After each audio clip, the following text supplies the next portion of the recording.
Hey everybody, and welcome back to the macro. It is still December 24th, 2024, Christmas Eve as I'm recording this, and I had to come out here and record this before I went to bed because I just had a lot on my mind, and I was like, you know what, I'm gonna go ahead and record this. I'm probably not going to upload this tonight, but I'll do it sometime tomorrow on Christmas Day. And in this video, I want to talk about the increasing wealth inequality here in the United States, the reasons why it's occurring, and what we can do about it. I think that's the best part, is there's actually solutions, at least on an individual basis, to this problem. Because we know that the problem exists, and I hate to be the bearer of bad news, but I think that this is only going to continue increasing. And I'm going to explain why here in this video. A brilliant person by the name of Richard Cantillon from the 17th century wrote an essay on economics. And a lot of that information is what we know today as the Cantillon Effect. And one of the things, several things that's discussed in that essay, you can find that at the Mises Institute website. You can also find it on Amazon, I believe, as well. But one of the things he discusses it, and keep in mind, this is from the 17th century, so, silver and gold being the primary currencies, right, of trade during that time, horse and wagon and stuff. So, but even with that said, the information there is so prevalent in our world today. But anyway, he talks about when new money enters the system, the people that are closest to the new money benefit the most. Well, that's what we have here in the United States. We have new money entering through the system through debt issuance, whether that's through the U.S. Department of Treasury, right, issuing treasury bonds, which other countries buy, right? So other countries buy that debt, and we pay that debt back to them in interest, right? That's money that we can borrow from other countries, essentially. And then through debt issuance comes to the banks. Now, the people that are closest to the banks afterwards will be the corporations, Wall Street, the hedge fund managers, right?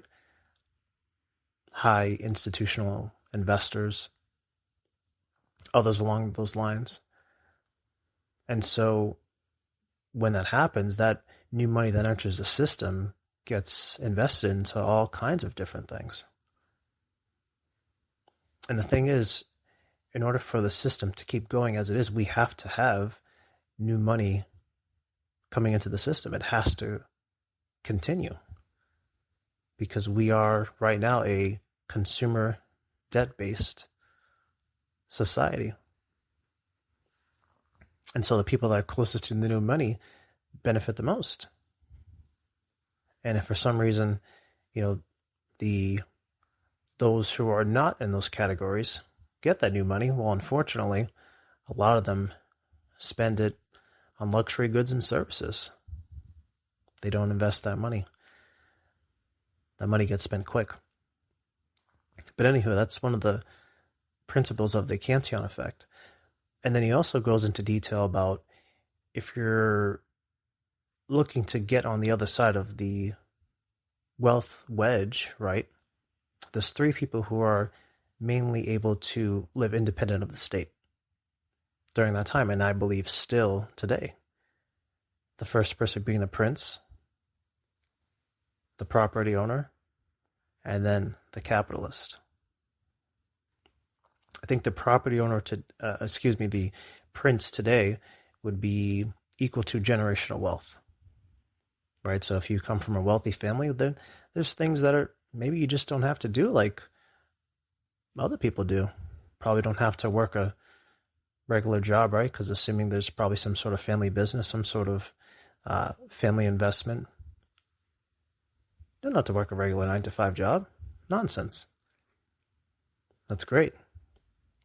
I think a lot of us, though, might have a hard time with that one, as I think a lot of us don't come from generational wealth, and that's fine, right? We don't choose our family. The next would be the property owner. Well, what do you see today? The property owners benefit a great deal. They're constantly collecting rent on all these different leases, whether it's a commercial property lease or residential lease. So if you're able to put yourself in a position where you can have a piece of property and, essentially generate a yield, generate some sort of cash flow through that property, that's great. Maybe find out a way to do that in 2025. The property owners. And that's the thing too, what we're seeing a lot more here in the States is we're seeing a lot more institutional buyers of homes. They're being bought up by big corp. The property owners. And one of the things that's hard about this is that if you're trying to do it by yourself, it's going to be extremely challenging. You gotta team up with somebody, and be a family member or friend. It's definitely hard trying to do that all by yourself. And then lastly, the capitalist. Now, the capitalist is a very interesting position to be in, like the property owner, because you can, work a 9-to-5 job and be the capitalist at the same time, right?